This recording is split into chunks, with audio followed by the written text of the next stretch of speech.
Today from the global lane, U.S. naval fleet closing in on Iran. Could special forces pull off a Maduro-style capture of the Ayatollah? Iran is very well aware of this. What occurred in Venezuela was breathtaking for them. And we could do the same thing here. Iran knows it. Anti-ICE protesters storm a Minnesota church service. Minneapolis protests heat up. I know they're going to get worse because they're being rewarded. The Democrats are seeing a positive political benefit. They're shoring up their base. AI Jesus? Now meet AI Doctor. How artificial intelligence is transforming American healthcare. Instead of on a Sunday night being incredibly worried and having to go to the emergency room because your kid is sick because you're worried about what to do next and nothing else is open, now you have something that you have access to that can give you some guidance. Harassed and humiliated. UK nurses' dignity violated. No more forced sharing of dressing rooms with biological males. And it's all right here on the global lane. Moving in for a possible attack. The USS Abraham Lincoln carrier group is nearing the coast of Iran, ready to strike if the commander-in-chief pulls the trigger. President Trump has threatened very strong actions if Iran proceeds with the execution of protesters. What are President Trump's military options in response to the regime's bloody crackdown against its own people? Might he capture the Ayatollah and bring him to justice like he did with Venezuela's Nicolas Maduro? Joining us is global security expert, Army veteran Michael Letts, CEO of Invest USA. Michael, it's good to talk with you again. So the Lincoln Carrier Group is within striking distance now. In your opinion, what's likely to happen and when? Well, we're doing it for a particular reason. You know, we have been very clear that when this started, when the dissidents started demanding freedom and removal from the corruption of the government that is in place, the administration, the Ayatollah is there, we had said that we would be backing the dissidents. And the backing that we were implying at the time was let the dissidents regain their freedom in their country. And the administration there needed to leave them alone. What do we mean by leave them alone? Don't harm them. Don't execute them. Don't massacre them. That was the understanding. That's what happened to begin with. They began to protest in the streets and began to do so peacefully. But there began to be more and more of them. The Ayatollahs and them got scared. They decided that this may be a threat to their administration. So they went up to their old plans. They began to make arrests.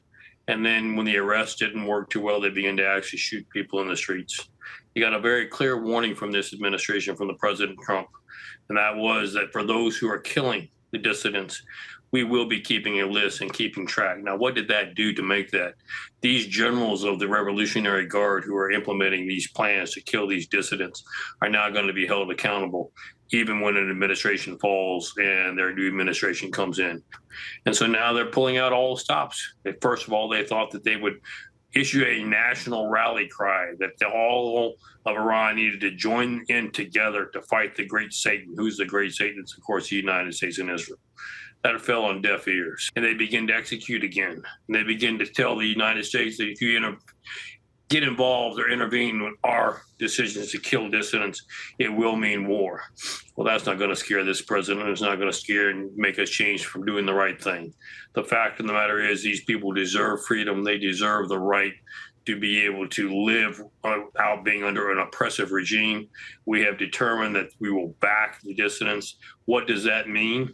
Well, it could mean a number of different things. We're already, right now, the president is using economic sanctions and putting the economic pressure on. We've also let them know that we were going to hold them accountable. So their military structure, command structure, is beginning to fall. We know now from our intelligence, we have intelligence in there, we have intelligence on the ground there, that the Ayatollah, his son, and many of the leaders there are now beginning to move their assets out of Iran to Dubai and to other places. Doesn't sound to me like it's a person that thinks he's going to keep his job long when he's moving his money around. What would our special forces be up against if they tried to capture the Ayatollah like they did with Nicolas Maduro? Because I know it wouldn't be easy. It was easier in Venezuela, but I'm assuming it'd be much more difficult to snatch Khamenei from Iran. Well, that would be a very accurate statement in the past. But let me let you know, and Iran is very well aware of this. What occurred in Venezuela was breathtaking for them. We didn't just go in and defeat a foe or security forces and pull out. We put into play military hardware unseen anywhere in the world before. Their own words talking about Venezuela was suddenly everything went blank, equipment, power, everything shut down. Then immediately only 20 special force members came in. Suddenly everyone was paralyzed. They were having nosebleeds, headaches, paralyzed. They couldn't move. Those are sonic or directed energy weapons, are they not? They are. Could we use them in Iran? I'm glad you mentioned that, and we could do the same thing here. Iran knows it. So, it's not like the old days where we have to bring in thousands of special forces and fight it out on the streets. We can now make a concerted, direct assault and be very successful in doing so. And that's in the back of their minds. It's so far in the back of their minds that they've got their planes on the runway waiting to extract these members, the Ayatollahs and all, and take them to Russia. Russia, we understand, has granted them asylum should they decide to take it. But they may not be able to get that far. They may not be able to get to those planes because they know that they're in our sights now. And when you have killed, and the estimate is, Gary, here's the thing, you have your human rights activists, they always downplay it. They're saying 3,000 to 4,000. You have those that are on the streets, those that are on the boots on the ground there, intelligence operations, and they estimate now between 16,500 and 20,000 dissidents have been massacred, with more to come. They've got tens of thousands in prison cells, and their intent is to publicly execute them all. We're not going to stand by and allow that to happen. So the president has called for regime change. How likely is that to happen without U.S. military assistance? Protests have died down due to thousands of arrests and killings, have you mentioned? I believe that that's just a lull. Quite frankly, our intelligence sources show that this has happened in the past. They crack down, there's a little bit of a lull, then they come back even harder. We expect them to be coming back harder very shortly. And when that occurs, we expect this regime will fall. Okay, the Middle East and world are on edge, waiting to see what happens in Iran. Michael Letts, Invest USA, thanks so much for joining us. Thank you, Gary. God bless America. Only below zero temperatures have tapped down the anti-ICE riots and demonstrations in Minneapolis. President Trump says plans to invoke the Insurrection Act and send 1,500 troops to the Twin Cities are now on hold. What can we expect in the days ahead for Operation Metro Surge, described as the largest immigration enforcement operation in history? Joining us is Chris Salcido, veteran television and radio broadcaster and executive director of the Conservative Hispanic Society. He's author of the book, The Rise of the Liberty-Loving Latino, A New American Revolution. Chris, it's good to talk with you. ICE is not going to reduce its efforts in Minneapolis. In fact, 3,000 federal agents are now on the ground there. What do you see happening? Will the demonstrations and riots subside or get worse? I know they're going to get worse because they're being rewarded. The Democrats are seeing a positive political benefit. They're shoring up their base, and midterm elections are very much base elections. So those who believe in illegal immigration, criminal illegal immigration, those who believe in thumbing their nose at the rule of law and the Constitution, the Democrat Party, they will continue to do these things. Sadly, we've already seen ICE agents shot at, run over, targeted, and the left wing won't stop until they kill someone, and then they're going to kill someone, and then only they will stop if they get a response. I know President Trump is concerned about the midterm elections. I know he's listening to some political advisors who were telling him that, it would be bad if you were to respond with the Insurrection Act and putting down, by the way, the Insurrection Act, there are 3 criteria. 2 of those 3 have been met, in my estimation. You only need to meet 1 to be able to legally. And every legal expert that even on CNN says he has the legal authority to do it. He's just not going to do it for politics' sake. I just hope it doesn't end up costing somebody their lives. I believe it should be done, but it won't be done. Well, 17 presidents have done it.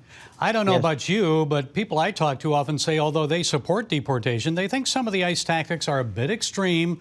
Like, of course, the shooting of Rene Good, the arrest of a U.S. citizen, hauling him away in his underwear in sub-zero temperatures. So what are you hearing from people in the Latino community? Is there fear or approval?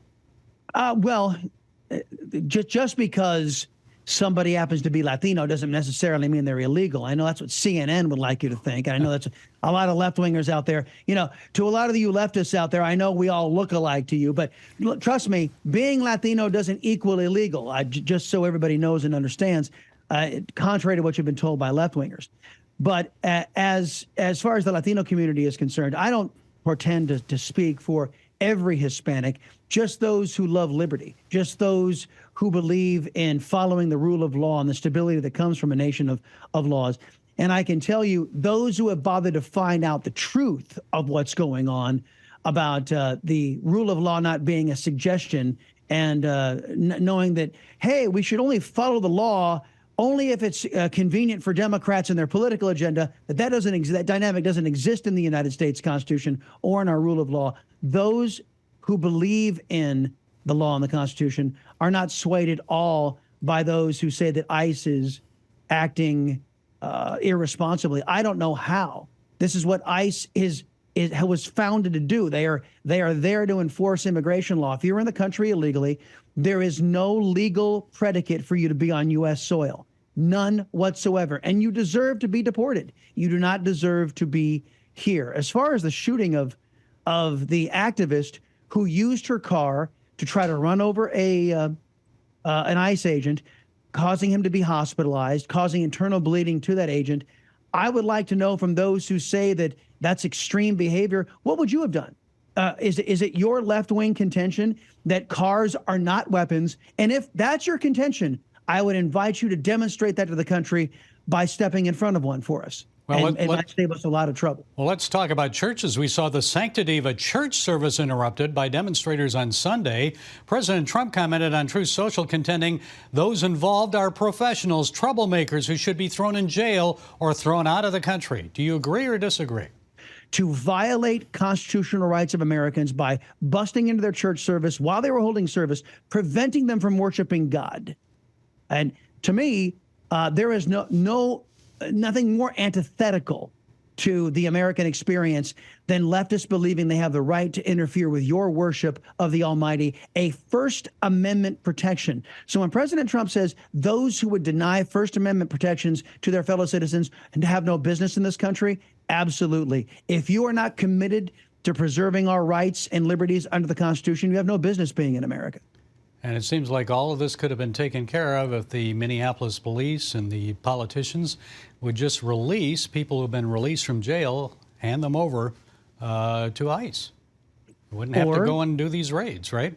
Or if individuals in Minnesota were committed to the rule of law and the U.S. Constitution and the preservation of this last best hope of mankind on planet Earth, which they are not. Sadly, they are electing individuals, the majority of them anyway, who are the antithesis of the American experience, the antithesis of the Constitution, of liberty, freedom, the rights of the individual. Sadly, those in Minnesota, in the majority, do not represent those American ideals. And they are, in my estimation, open rebellion against U.S. law and the U.S. Constitution. Okay, the book is The Rise of the Liberty-Loving Latino, A New American Revolution. Chris Salcido, Executive Director of the Conservative Hispanic Society. Thanks for sharing your insights. We appreciate it. It was my pleasure. Thanks for inviting me. It was much fun. In the past, we've told you about AI Jesus being used in a Catholic church in Switzerland, in the confessionals, and to deliver sermons. Now, are you ready for AI Doctor? Not to replace your physician, but to help him or her as a tool in medical diagnoses and treatment. Joining us with more is Dr. Issam Hamza, CEO of Rocket Doctor AI. Okay, Dr. Hamza, how specifically can AI be used to help doctors improve our health? Yeah, no, thank you for having me. I think this is something of almost inevitable where it's coming. And the reason is the issues that everybody has around the world right now. Costs are going up. I think in the States, we're spending over $5 trillion on healthcare, but people are complaining about their access to care or their care or the spending and what they're getting in return. And it's because of the inefficiency. I don't think anybody needs to spend more money in healthcare. The question is, are we using it the right way? And so the way to improve it in our mind and others is to improve the efficiency, the ability for the doctors to just focus on taking care of the patients without dealing with all the other stuff, the administrative work, the paperwork, and to give better usage of their time. And so imagine an AI nurse or an AI doctor talking to you 24/7 whenever you have a problem, instead of going to ChatGPT or going to emergency, talking to them first and having them discuss things with you, see what's wrong, and then send you over to the right location, whether it's the emergency room or the doctor. And now the doctor doesn't have to do any typing. They're talking to you, they're sending you off for blood work and so on. And so it's the efficiency that improves and it reduces the costs to the system. Well, give us some examples beyond administrative. How it would be helpful to, say, a doctor looking at a brain or heart scan? Yeah, so, the good thing about AI, I guess, is also the bad thing about AI. AI has a lot of power, but it also can be very inaccurate. It can hallucinate. It gets bad rap in terms of, you see the scary movies about it taking over and hurting people and so on. And that's more the generative AI that they always talk about. And that's something I always tell people when you talk about AI or you look at an AI company or somebody talking about AI in healthcare, ask about trust and accuracy first. So figure out where they're getting the information from. Is there any chance that this could hallucinate or become racist or become, change their opinion every time you ask it and say something different? Number one. Number two, is it private?